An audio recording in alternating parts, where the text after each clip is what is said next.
Hello, everyone. Amazing to be here as part of this event and super nice catching Tim and Hannah's presentation. I think there's definitely some similarities between what we're going to discuss, but also like some really clear differences and different approaches. So I think it's a great balance between having these presentations back to back, actually. I think I'll just go right ahead and start sharing my screen if we don't have any more introduction. And thank you so much for the great introduction as well. And here we go. Is my screen visible now? You're all seeing this presentation, yeah? Yes. Amazing. Okay. So as you heard, I'm Emile from Smash, and I'm going to be talking about our project that we did for Uppsala Light Festival called Resonance, and Music, Buildings, Color and Play is the title of this presentation. So I'm a technical artist, so I sort of try and bridge the gap between design and the sort of more technical aspects of projects. So I'm the kind of person that the art team comes to and says, like, how is this possible? Can we do this? And can you make it, basically?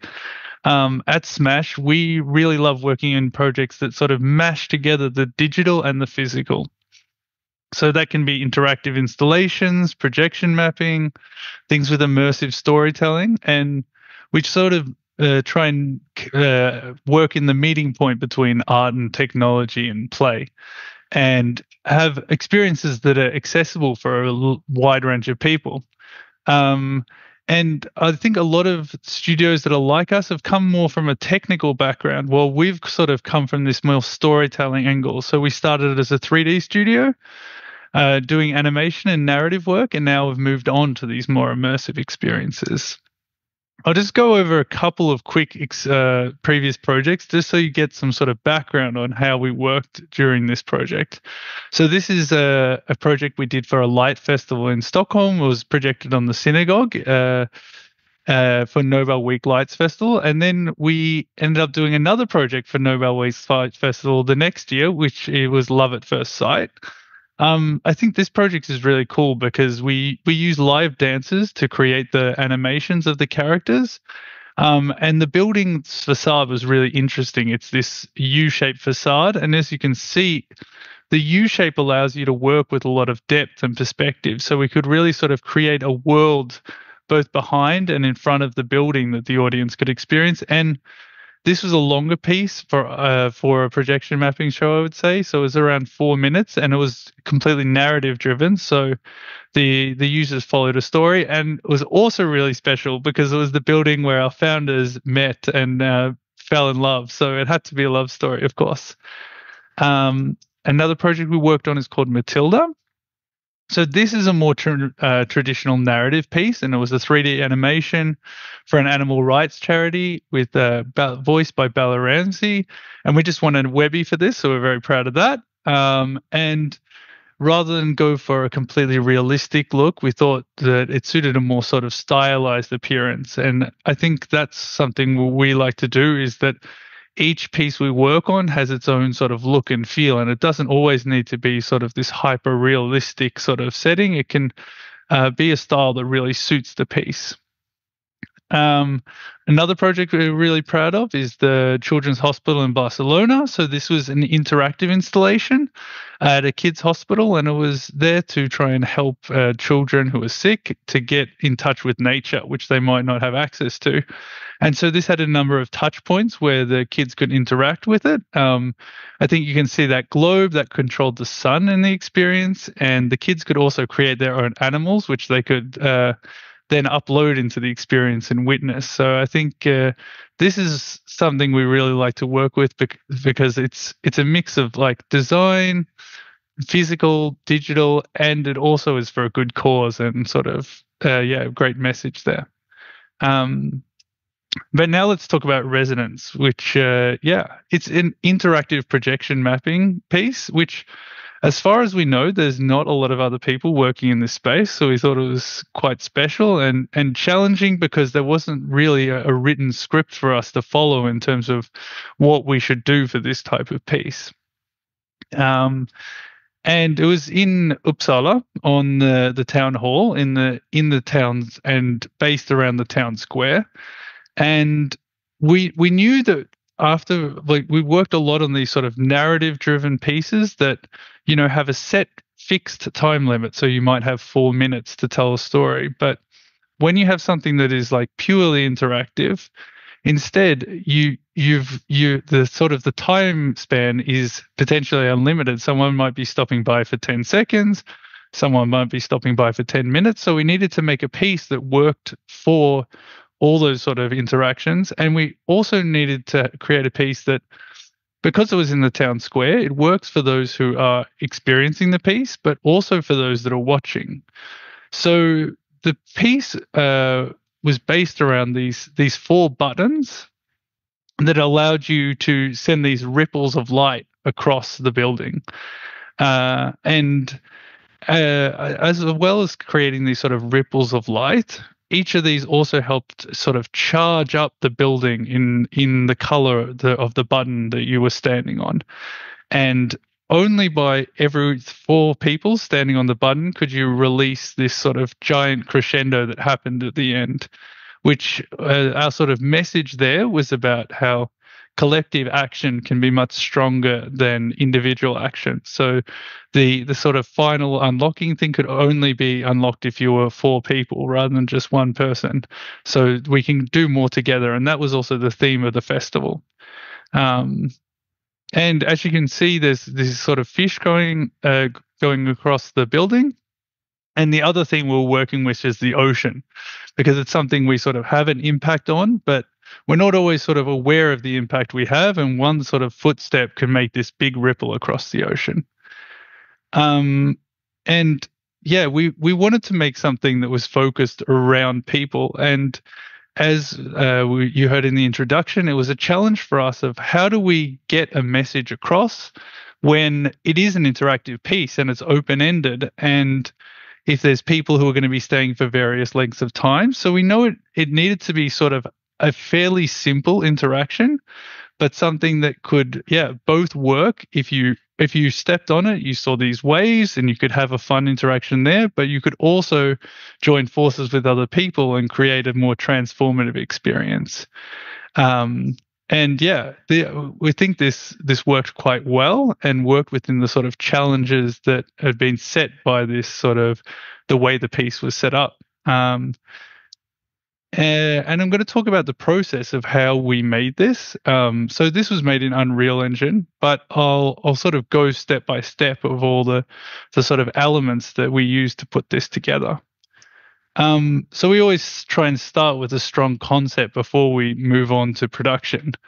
And whenever we do a piece like this, it's really important that the piece works for the site. We don't want to just create a sort of cookie cutter piece that may work on one site but doesn't work on another. So we always start with a site visit to really understand the location, whether that's the interior of a museum or in this case a building. And from there we develop the core concept. They create mood boards which really help us form the sort of visual identity of the piece. And then another sort of thing we always try and weave in from the beginning is the sound or the music, because I think as a lot of basically all creators know with working with this kind of stuff, that the sound is 50% of the piece. So it's really important that it's woven in carefully. So to create a projection mapping piece, particularly one where you want to use depth and the sort of the scale of the building, you need to create a great model of the building first.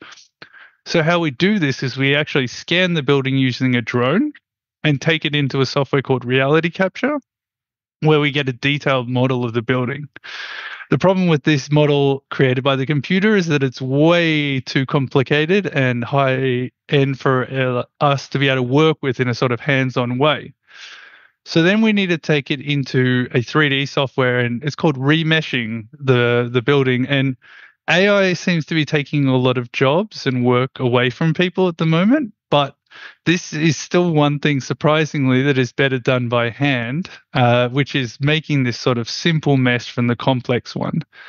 And as you can see from this 3D model, you can already start to see these little sort of shadows and details in the building. And from there, we can already start working with how is light going to play across the building. And it's important to remember that a light projection show is about light. I mean, that's what a projection mapping projector does. It shoots light onto the building.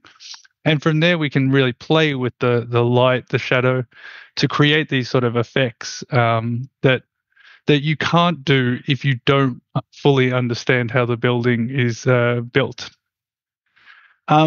These waves, we created our own special plugin to do that, and it's sort of a little bit inspired by bacteria or molds and how they grow across a surface. And we did this sort of more special wave effect because we knew that people were going to be pushing the button multiple times, and we wanted each sort of wave to be unique. And that also went with the message of the piece, this sort of unique impact we all have.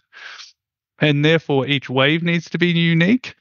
And to do that, there wasn't any solution available. So we created our own special sort of plugin, it's called, for Unreal, that created these waves. I think I'm going to jump over to Unreal really quickly to just show you a little bit of how it looks, because I think it's quite interesting to see as well. And if someone can just show a thumbs up, you can see Unreal now as well, I think. Yeah. Cool. So this is Unreal. And as you can see, we have this sort of copy of the building inside, which we use as the basis for the projection to make sure that everything is correct. And yeah, you can see already all the effects, sort of the beginnings of them there. And I'll just jump quickly into the experience, which takes a little second to start up.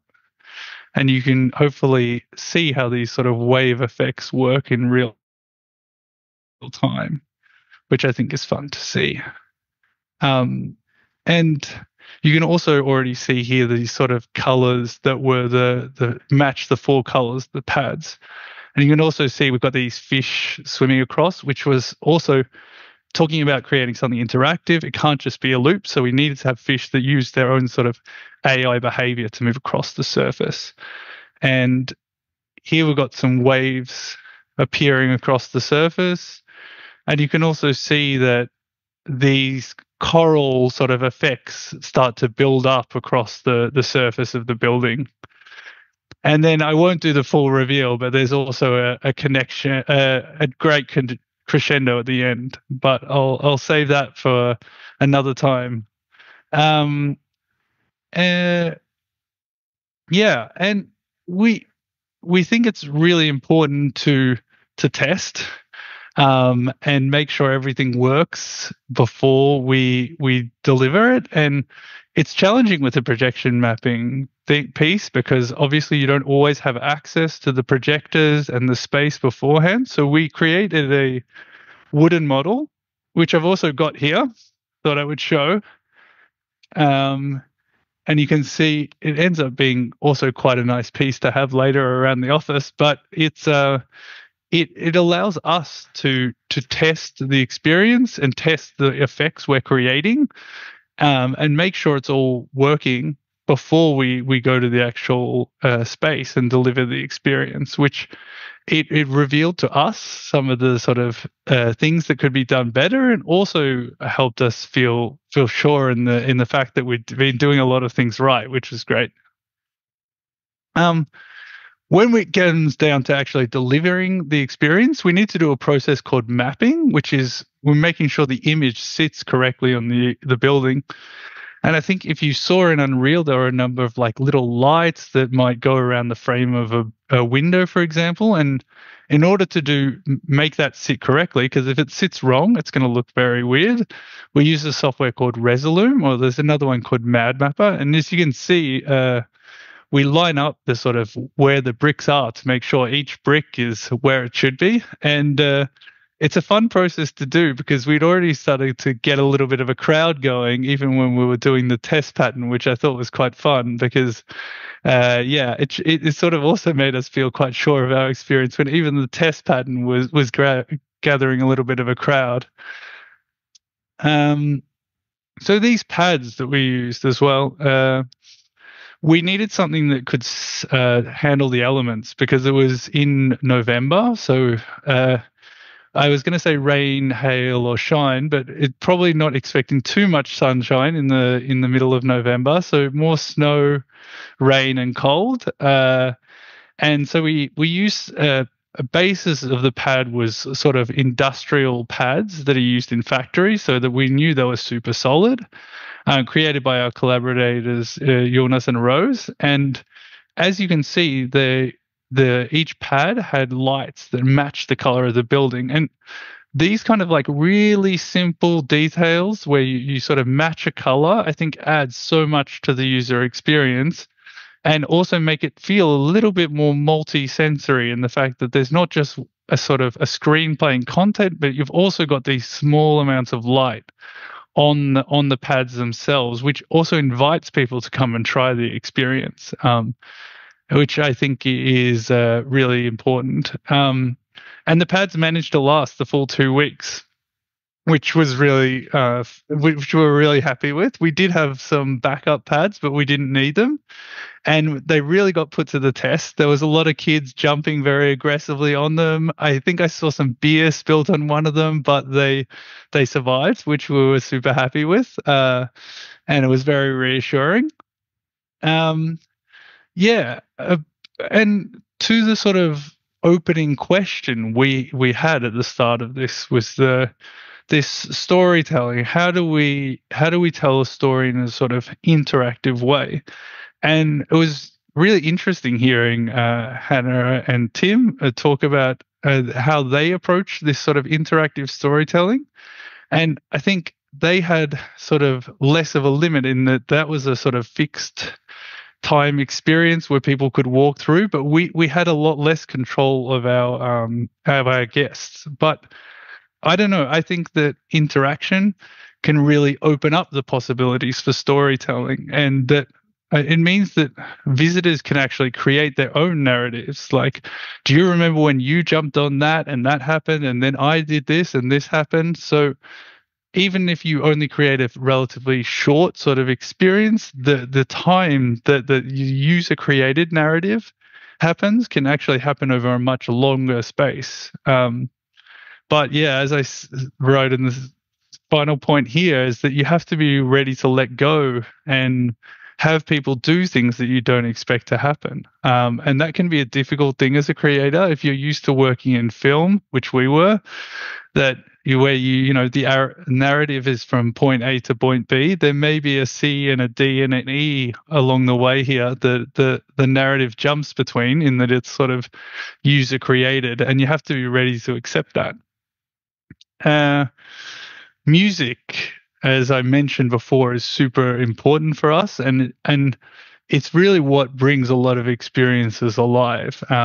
We had an original score by our composer, Joseph, and each of these pads, as well as creating this sort of ripple of color, also was a specific part of a symphony. So there was, I hope I get this right, but I think it was the woodwind, the drums, and the synth of the symphony were all controlled by the different buttons. And as the sort of the color built up, so did the relative strength of these different parts of the symphony. So they got more intense and more filled out. So the color was sort of represented not just in the visual, but in the audio as well. And it also allowed us to create a real sense of climax when all these buttons were pushed and the final crescendo happens. I think when you don't have music or sound there, it can feel quite underwhelming, these things. But then when you have the music, everything really comes together. And as I mentioned, when we're sort of coming up with the concept and how is this going to work, we try and think of this user journey, and it can't be as sort of linear as it can be in other experiences, and it means you have to sort of expect the unexpected and think about how the users may be able to get to the same point from different ways. And as I mentioned, when all four pads were being pressed, the final scene could be reached. We noticed after about a day that it wasn't happening as much as we would have liked it to, because people just wanted to jump and jump and jump on the pads, which of course it's fun, and I very much understand why.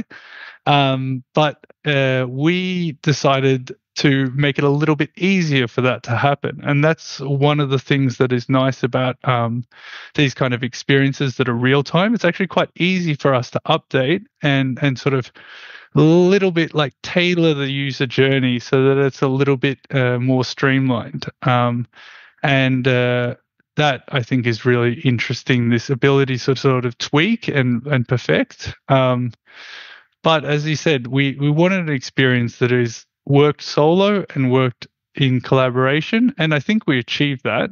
And as I mentioned before, there was a lot of jumping, and you have to be ready to sort of users, I don't think, or participants, visitors, don't always do what you expect them to do. And I think they're, as much as you would like to think that you can sort of test and find that out internally, I don't think it's possible. I think that people are just so much more unpredictable and special than we give them credit for. So I think the only way to really see how the journey unfolds for people is to actually bring it onto a site and see, and then hopefully you can do some small tweaks along the way if you find out that something isn't happening exactly the way you would like it to. And this is a nice thing with working with Unreal, as I mentioned, a real-time engine, that you don't have these sort of long rendering times where it might be a week's worth of rendering just sitting and waiting for something to happen. We could make changes, and luckily with the projection festival, it's closed during the day, so that gave us some time to make a quick update one day. For instance, the sound we noticed for the pads, as I said, people were jumping a lot, and therefore the sound was going off quite a lot. And so we decided to just sort of tame that in a little bit as well to make sure that the sort of sound journey also worked as we expected. What did we learn from this? That people will collaborate. It was really thrilling to see these sort of final crescendos happening when four people, sometimes strangers, decided to stand together and make this happen, and sort of saw this event happening. And that was really exciting when there was, four people of different ages all standing on the pads and making something happen together. But as much as that happens sometimes, there is a lot of people that, like we said, we're just there for 10 seconds. And therefore, you need to make these really quick interactions possible. And the best way to do that is through really quick feedback loops. So if you step on a pad, you really needed something to happen straight away. And really fast response was key to making it feel like there was this sort of personal impact, like the people really understood when I step on this button, this happens. And the color I mentioned was part of it, the sound, and the visual being really responsive was also important. When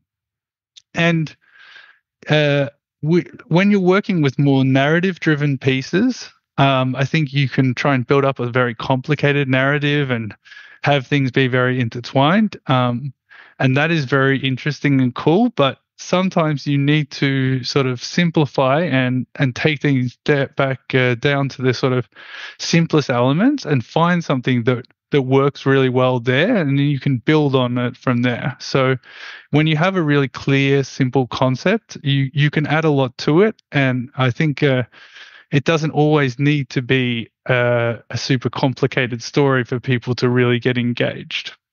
And guidelines for future projects that, as I said, these pads, they basically are in a way just like a keyboard press, but the difference is obviously the physicality and it's adding a modality to the experience, which means that pressing becomes stamping, and it's not necessarily a super complicated interaction, but it means that everyone can just sort of jump in and play straight away.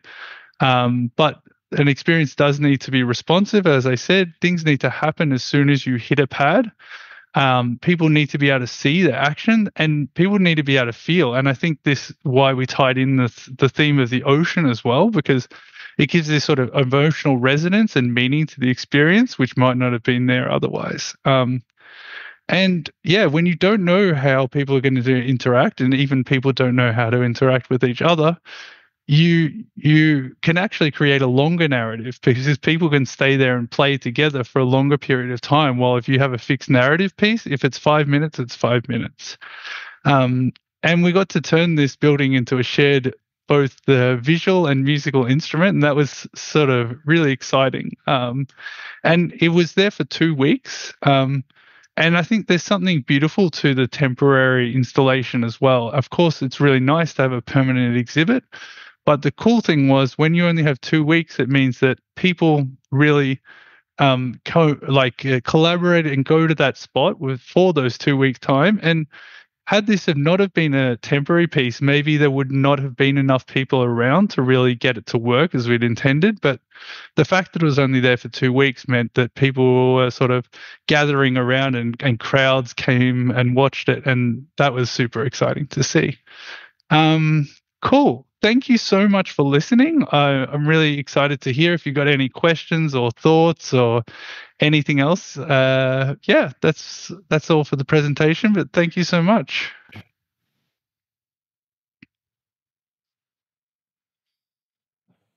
Cool. Are there any questions, thoughts, feelings? Thank you, Emile. Yes, we have 2 questions. The first one is from Pierre. It comes here. What software hardware solution was used to connect the pads to Unreal? Yeah, cool. Okay, so as I mentioned, essentially the pads were more or less a keyboard press. So we had a little controller in there, which is similar to like a little Arduino controller. So it just converted the signal of the pad into a key press. So in our case, like AWSD, for instance, for the 4 different pads. Hope that sounds really that's clear. The music tracks. Yeah, I'm glad you asked about this. We love talking about the music. That actually the 4 tracks of the symphony were sort of always playing. We had a system where all the 4 tracks were always playing, and we just sort of faded in and out each layer, and therefore there was perfect syncing. And Unreal built into it has this system called Quartz where you can perfectly sync tracks. So we were not worried that the tracks would go out of sync. Was there a problem with the queue being formed? How did people negotiate the space around the pads?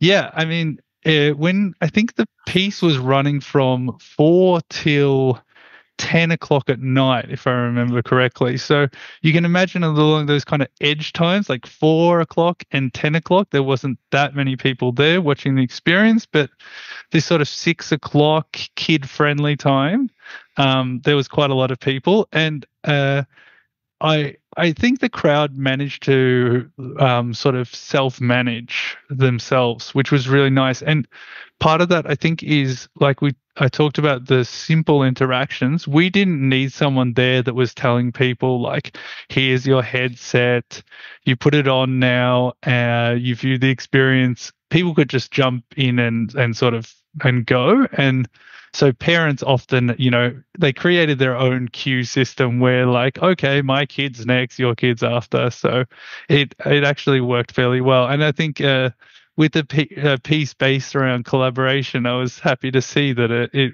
that element also went down quite well.